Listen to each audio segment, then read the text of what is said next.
Welcome back to the channel. So आज फिर से शुरू करते हैं Indian economy on the eve of independence part 2। चलिए जी, आज हम बात करने जा रहे हैं बेटा इसमें फॉरेन ट्रेड की। किसकी बात करने जा रहे हैं बेटा? Foreign trade. तो पहले देखते हैं फॉरेन ट्रेड होता क्या है। फॉरेन ट्रेड का मतलब होता है जब एक कंट्री दूसरी कंट्री को या तो माल एक्सपोर्ट करती है, गुड्स या सर्विसेज, या उससे इंपोर्ट करती है। यानी जहां पे भी आप वर्ड देखेंगे फॉरेन ट्रेड, इसका मतलब होता है आइदर एक्सपोर्ट और इंपोर्ट, दोनों में से एक हो गया। समझ में आया बेटा?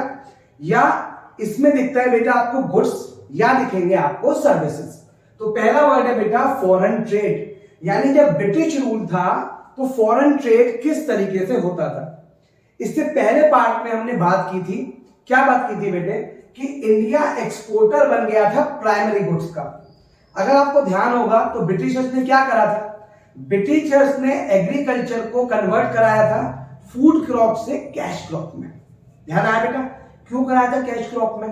क्योंकि वो सारे के सारे प्राइमरी प्रोडक्ट्स कहां पे एक्सपोर्ट करते थे बेटा? ब्रिटेन में, जिससे यहां से सारे प्राइमरी प्रोडक्ट चले जाएं और वहां वो फिनिश गुड्स बना पाए। तो यानी फर्स्ट पॉइंट है बेटा exporter of primary products, raw, silk, cotton, wool, sugar और जूट, यहां से एक्सपोर्ट हो जाते थे बेटा कहां पे? ब्रिटेन। ठीक है, एक्सपोर्टर बन गया वो। और इसमें एक और बात आपको ध्यान रखनी पड़ेगी, एक्सपोर्ट कैसे बना? ड्यूटी फ्री एक्सपोर्ट, इस पे कोई टैक्स नहीं लगता था। चलिए जी, second point importer of finish goods, यहां से गुड्स पहुंच गए ब्रिटेन। कौन से गुड्स पहुंच गए? Primary goods. वहां पे इन्होंने क्या करा? फिनिश गुड्स बनाए, और फिनिश गुड्स बना के वापस कहां पे भेज दिए? इंडिया में। समझ लो बेटे? यानी प्राइमरी गुड्स यहां से कहां पहुंच गए? ब्रिटेन। प्राइमरी गुड्स पहुंचे और वहां से कौन से गुड्स आए बेटा? Finish goods. यानी वहां से बन के क्या आया बेटा? कॉटन, सिल्क, वुलन के क्लोथ्स। और क्या आया बेटा? Capital goods, machinery, tools, equipment. कहां से आते थे बेटा? वो आप आते थे आपके ब्रिटेन से, बाहर से, इंपोर्टर। तो फर्स्ट पॉइंट है बेटा exporter of primary products, importer of finish goods. Second है बेटा मोनोपोली कंट्रोल, यानी इंडियन गवर्नमेंट या इंडियन ट्रेड पे पूरी तरीके से मोनोपोली कंट्रोल था ब्रिटिशर्स का। कैसे कंट्रोल था? हाफ ऑफ द ट्रेड, यानी जितना भी इंडिया ट्रेड करता था या फॉरेन ट्रेड करता था, उसका हाफ यानी 50% कहां होता था बेटा? ब्रिटेन को। या तो हम ब्रिटेन को एक्सपोर्ट करते थे या हम ब्रिटेन से इंपोर्ट करते थे। चलिए जी, half trade restricted to Great Britain and, और जो बाकी 50% था वो बहुत छोटी, मतलब बहुत फ्यू कंट्रीज। कौन कौन सी कंट्रीज थी? चाइना। सेकंड क्या था बेटा इसमें? श्रीलंका, जो उस टाइम पे बोला जाता था सिलोन। क्या बोलते थे बेटा इसको? श्रीलंका को सिलोन। और ईरान, क्या बोला जाता था उस टाइम पे? पर्शिया। ठीक है जी, तो यानी मोनोपोली कंट्रोल था। 50% से ज्यादा ट्रेड हम किसको करते थे? केवल ब्रिटेन को करते थे। चलिए जी, थर्ड पॉइंट देखेंगे बेटा ड्रेन ऑफ इंडियन वेल्थ, यानी जो भी पैसा ही बचता था, यानी जब आप एक्सपोर्ट करते हैं या इंपोर्ट करते हैं, अगर आप एक्सपोर्ट ज्यादा कर रहे हैं तो आपके पास जो एक्सेस फंड बच गए हैं, जो आपके पास फॉरेन रिजर्व्स बच गए हैं, तो ब्रिटिश गवर्नमेंट इसका क्या करती थी? पहला, ऑफिस सेटअप इन ब्रिटेन। सारा का सारा पैसा, मैंने पहले ही बताया था, अपने यूज के लिए करते थे, वो किसी और के यूज के लिए नहीं करते थे। पहला, सारे के सारे पैसे यूज करते थे ऑफिस सेटअप करने के लिए। कहां पे बेटा? ब्रिटेन में। ठीक है जी। Second, war expenses. अगर आपको ध्यान हो, first world war, second world war, या ऐसा ही बोला जाता था, अगर आपको पता हो, कि जो ब्रिटिशर्स थे उनका जो सूरज होता था वो कभी डूबता नहीं था। What does it mean? It means कि वो इतने सारे देशों पे राज करते थे कि कहीं ना कहीं पे जो सन होता था वो उगता हुआ मिलता था। ठीक है, इसका मतलब वॉर ज्यादा लड़ते थे वो। जब वॉर लड़ते थे तो पैसा चाहिए ना, कहां से ले रहे बेटा पैसा? एक्सपोर्ट फंड से। एक्सपोर्ट ज्यादा करा, पैसा बचा, war expense. And last item है इंपोर्ट इनविजिबल आइटम्स। क्या होते हैं? इनविजिबल, जो दिखाई नहीं देते। गुड्स तो दिखाई देंगे ना, मैंने गुड्स एक्सपोर्ट करे, मैंने गुड्स इंपोर्ट करे, दिखाई दे रहे हैं। क्या दिखाई नहीं देती? सर्विसेज। यानी जो पैसा फिर भी बच गया, कहां लगाया पैसा? सेटअप करने में ब्रिटेन, ऑफिस में सेटअप कर रहे हैं। पैसा कहां खर्च करा? वॉर एक्सपेंस, युद्ध में खर्च कर रहे हैं। अब भी पैसा खर्च नहीं हुआ, बचा हुआ पैसा है, कहां खर्च कर रहे हैं? Individual items. कोई विदेश में या कोई ब्रिटेन में जेम्स नाम का आदमी बैठा हुआ है, उससे बोलते थे कि भाई साहब सर्विस देनी है, हाँ वहां से सर्विस ली या नहीं हमें नहीं पता, लेकिन पैसे ने क्या कर दिए? पैसे कर दिए, हमने उसको दे दिए, इंपोर्ट ऑफ सर्विसेज। तो ये पूरा चैप्टर था फॉरेन ट्रेड का, यानी foreign trade during British rule क्या था बेटा? एक्सपोर्टर बन गए हम, इंपोर्टर फिनिश गुड्स के बन गए हम, मोनोपोली कंट्रोल था, और अगला था drain of Indian wealth. Next topic पे आते हैं बेटा। नेक्स्ट टॉपिक है बच्चा डेमोग्राफिक कंडीशन। क्या है बच्चा नेक्स्ट टॉपिक? डेमोग्राफिक कंडीशन, यानी उस टाइम जिस टाइम की बातें कर रहे हैं, तो सबसे पहले ऑफिशियल सेंसस किस ईयर में आया बेटा? 1881। ये ईयर आपको नोट करना है। तो फर्स्ट ऑफिशियल सेंसस कब था बेटा? 1881। इसको 1921 ये भी नोट करना है, ये था ईयर ऑफ ग्रेट डिवाइड, यानी 1881 के बाद हम किस में आ रहे थे? फर्स्ट ट्रांजिशन में। फर्स्ट ट्रांजिशन में क्या था बेटा? हाई बर्थ रेट था, हाई डेथ रेट था। धीरे धीरे हम सेकंड ट्रांजिशन में एंटर हो रहे थे, और ये वो ट्रांजिशन था जिसको बोलते थे ईयर ऑफ ग्रेट डिवाइड 1921। इस ईयर के बाद 1921 हमारा जो डेथ रेट था वो कम होता चला गया, ठीक है, इसलिए इसको बोलते थे ईयर ऑफ ग्रेट डिवाइड। दोनों ईयर कभी कभी एग्जाम में पूछ लेता है, एमसीक्यूज में क्वेश्चन आ जाते हैं। चलिए जी, तो अब हम बात कर रहे हैं डेमोग्राफिक कंडीशन की। तो डेमोग्राफिक कंडीशन कैसी थी? अभी हमने ऊपर बात की, क्या बात की थी बेटे? High birth rate and death rate, यानी बर्थ रेट क्या थे आपके? हाई। कितने थे बेटे ये? 48 पर 1000, और डेथ रेट कितना था बेटा? 40 पर 1000। समझे बच्चा? चलिए सेकंड, लो लिटरेसी रेट, यानी उस टाइम पे लोग, देखो आप अगर नहीं पढ़ोगे ना तो आप भी यहीं पे आ जाओगे। तो उस टाइम पे क्या था बेटा लिटरेसी रेट? 16%। 100 में से 16 लोग पढ़ते थे। कितने पढ़ते थे बेटा? 16। और वुमेन कितने पढ़ते थे बेटे? 100 में से 7। आया समझ में? 16 और 7। कम है रेट ज्यादा है? बताओ बेटा, कम ज्यादा? कम है। चलिए थर्ड देखिए बेटा, पुअर हेल्थ फैसिलिटी। अभी हम क्या पढ़ के आए बेटा? High birth rate. जब हाई बर्थ रेट होगा तो क्या होगी बेटा? पॉपुलेशन, है ना, हाई पॉपुलेशन। और जब हाई पॉपुलेशन होगी, जितने भी रिसोर्सेज हैं वो क्या हो जाएंगे बेटा? डिवाइड उतने हो जाएंगे, कम हो जाएंगे हमारे लिए। तो पुअर हेल्थ फैसिलिटीज, इसका मेन रीजन क्या था बेटा? इसका मेन रीजन था बेटा पॉपुलेशन। ठीक है बच्चा। अगला है बेटा हाई इन्फेंट मोर्टेलिटी रेट। इसका मतलब क्या होता है बेटा? वो सारे बच्चे जो 1 साल से कम की एज में एक्सपायर हो जाते हैं, डाई हो जाते, मर जाते हैं, उनको क्या बोलते हैं बेटा? Infant mortality rate. यहां बहुत ज्यादा था। कितना था बेटा? 218 पर 1000। अगर आज से कंपेयर करें 2019-21 जो चलता है केवल 27-33, कितना था बेटा? 218। 218 पर 1000, 218 पर 1000, यानी high infant mortality rate compare अगर हम आज से करके आ रहे हैं, ठीक है। चलिए फिफ्थ पॉइंट क्या था बेटा? लो लाइफ एक्सपेक्टेंसी। वर्ड नोट करें बेटा, लो लाइफ एक्सपेक्टेंसी। पता है कितनी थी? चलिए लिखता हूं। चलिए जी, ये थी बेटा केवल 32 साल। समझ रहे हो आप? बहुत कम थी।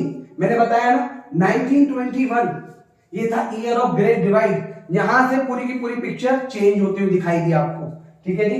तो लो लाइफ एक्सपेक्टेंसी कितनी थी? 32। अगला वाइड स्प्रेड पॉवर्टी, गरीबी बहुत थी बेटे। गरीबी क्यों बहुत थी आपके?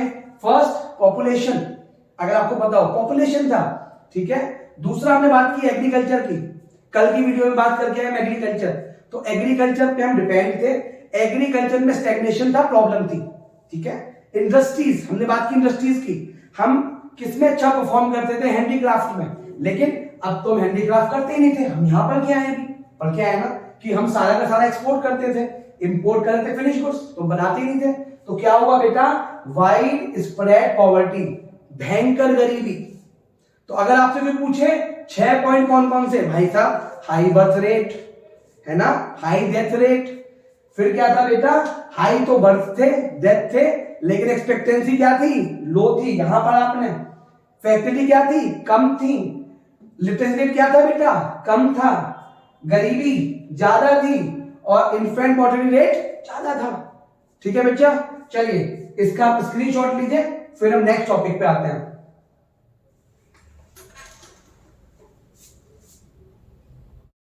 चलिए बेटा, अब हम बात करने जा रहे हैं बेटा ऑक्यूपेशनल स्ट्रक्चर की। ठीक है, सबसे पहले जानते हैं ऑक्यूपेशनल स्ट्रक्चर क्या होता है।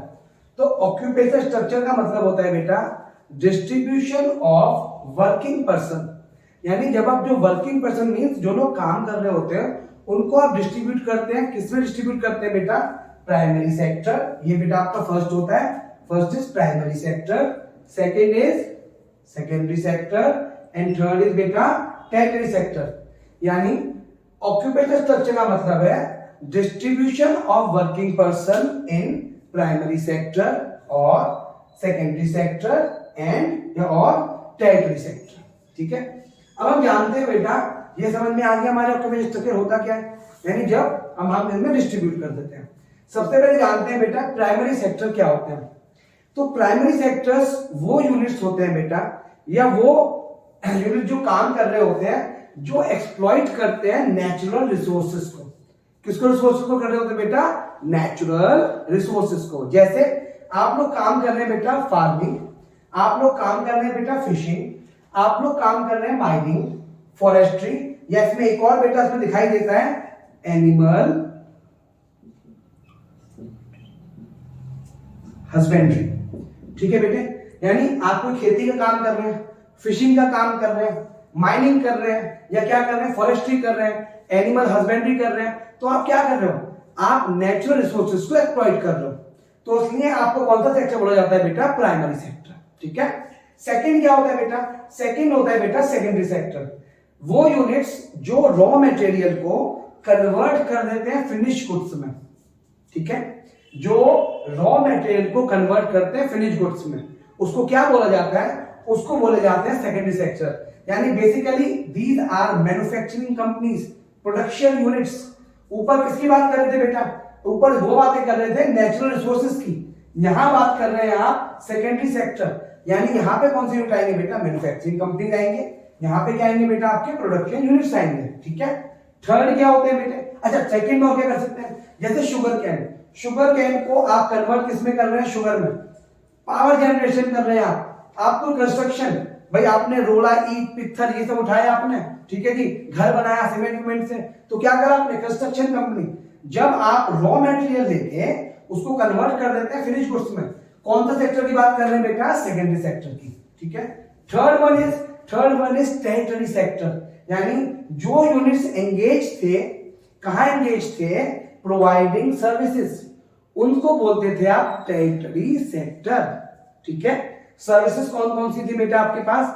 आपके पास सर्विसेज थी ट्रांसपोर्ट, एजुकेशन, फाइनेंस, या कोई भी गवर्नमेंट एडमिनिस्ट्रेशन। यानी जब आप सर्विसेज प्रोवाइड करते थे तो उनको क्या बोला जाता था बेटा? उनको बोला जाता था टेरिटरी सेक्टर। ठीक है, अब मैं आपको छोटा सा एग्जांपल देता हूं। ठीक है, अगर मैं बोलूं कि मेरे पास कोई रॉ मटेरियल, मेरे पास कोई वुलन है, ठीक है, रॉ वुल, और उस रॉ वुलन से मेरे को कोई कपड़ा बनाना है। Getting my point? Raw woollen है मेरे पास, रॉ वुल है, और उससे मुझे कोई उसका क्लोथ बनाना है। आप मुझे बताएंगे इन तीनों में से आप कहां कवर हो रहे हैं? फटाफट बताइए बेटा कमेंट बॉक्स में जाके, कहां कवर हो रहे हैं बेटा?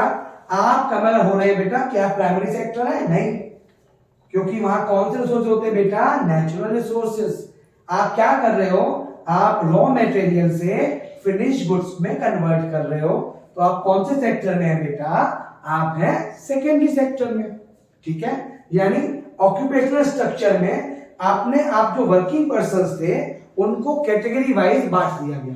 ठीक है, ऊपर वाली कैटेगरी देखेंगे बेटा तो 5 कैटेगरी दिखाई देती है। यहाँ पे मैन्युफैक्चरिंग यूनिट आ गई और यहाँ पे आ गई सर्विस यूनिट। ठीक है, हुआ क्या बेटा? इसको अगर हम और ज्यादा डीप में जाके पढ़ते हैं या और डिटेल में जाके पढ़ते हैं तो पहला क्या देखेंगे बेटा? उड़ीसा, राजस्थान और पंजाब। उड़ीसा, राजस्थान और पंजाब, यहाँ पे वर्क फोर्स इंक्रीज हुआ। किसका इंक्रीज हुआ बेटा? एग्रीकल्चर का। यानी इन स्टेट्स में एग्रीकल्चर का जो वर्कफोर्स था, प्राइमरी सेक्टर का जो वर्कफोर्स जो दिखाई दे रहा था, वो इंक्रीज होता हुआ दिखाई दिया। ठीक है, अच्छा इससे पहले एक और बात कर लेते हैं। जो ये बेटा सेक्टर था ना, ये जितने सेक्टर पड़े हैं, इसमें कितना कितना परसेंट शेयर हमारा रहता था? तो सबसे ज्यादा काम हमने कल की वीडियो में भी डिस्कस करा कि हमारा 75% टू 80% लोग कहां पे काम कर रहे थे बेटा? एग्रीकल्चर सेक्टर में। सेम रहेगा, यानी प्राइमरी सेक्टर में 70 टू 75% इतना शेयर था। ऑक्यूपेशन स्ट्रक्चर का 70 टू 75% शेयर कहां पे था बेटा? प्राइमरी सेक्टर में। 10% शेयर कहां पे था बेटा? सेकेंडरी सेक्टर में। हमने कल बात करी थी अच्छे से, इंडस्ट्री सेक्टर अच्छा परफॉर्म नहीं कर रहे थे। जब नहीं कर रहे थे तो उसका शेयर दिखाई दे रहा है ना बेटा? 10%। थर्ड, टेरिटरी सेक्टर, ये कितना था बेटा? 15 टू 20%। ठीक है, चलिए तो अब इसकी बात करते हैं कि प्रीडोमिनेंस क्या था बेटा आपका? ऐसे बढ़ता था। उड़ीसा, राजस्थान और पंजाब, यहां पे वर्कफोर्स एग्रीकल्चर में ज्यादा होने लग गया, लोग ज्यादा काम करने लगे। लेकिन तमिलनाडु, महाराष्ट्र, कर्नाटका, केरला, वेस्ट बंगाल, ठीक है, इन जगह क्या होगा बेटा? वर्कफोर्स एग्रीकल्चर में डिक्लाइन होना शुरू हो गया। यहां पे लोग एग्रीकल्चर सेक्टर में कम होने लग गए। क्यों कम होने लग गए बेटा? इंक्रीज होने लग गए बेटा कहां पे? मैन्युफैक्चरिंग या सर्विस सेक्टर में। हम इसको ऐसे समझते हैं बेटे, जैसे माना एक स्टेट में लेट्स से 50,000 लोग क्या थे बेटा? 50,000 लोग थे वर्किंग पर्सन। ठीक है बच्चा, 50,000 लोग कितने थे बेटा? Working person. ठीक है, इसमें से बेटा 35,000 लोग पहले एग्रीकल्चर कर रहे थे। ठीक है, लेकिन और बाकी 15,000 कहां पे शिफ्ट कर रहे थे बेटा? सर्विस सेक्टर में या मैन्युफैक्चरिंग में। अब देखिए बेटा, लोग तो 50,000 ही रहेंगे, क्या वर्किंग पर्सन इंक्रीज हो गए? नहीं। तो अगर रेशो देखो अगर मैं, तो ये रेशो चलता है 70% और ये 30%। ठीक है, तो अगर लोग यहां 30 रह जाते हैं, यहां अगर 30 रह गए, तो यहां कितने हो जाएंगे बेटा? 20। लोग तो 50 ही रहे, रेशो हो गया 60-40। तो ऐसे ही यहां पे हुआ। यानी स्टेट नोट करना है बेटा, जो लोग जो रिच स्टेट थी, रिच स्टेट में तमिलनाडु, महाराष्ट्र, कर्नाटका, केरला, वेस्ट बंगाल, यहां पे लोगों ने एग्रीकल्चर सेक्टर को कम कर दिया, वर्क फोर्सेस कम हो गए और मैन्युफैक्चरिंग और सर्विस सेक्टर में यहां पे इंक्रीज होना शुरू हो गया। ठीक है बेटा, तो आई होप आपको ये वीडियो पसंद आई होगी। आज हमने क्या क्या कवर करा बेटा इस वीडियो में? आज हमने इसमें कवर करा ऑक्यूपेशनल स्ट्रक्चर, उससे पहले हमने 2 टॉपिक और कवर करें। ठीक है बेटे, और इससे अगले का वीडियो हम नेक्स्ट में करेंगे बेटा। Thank you.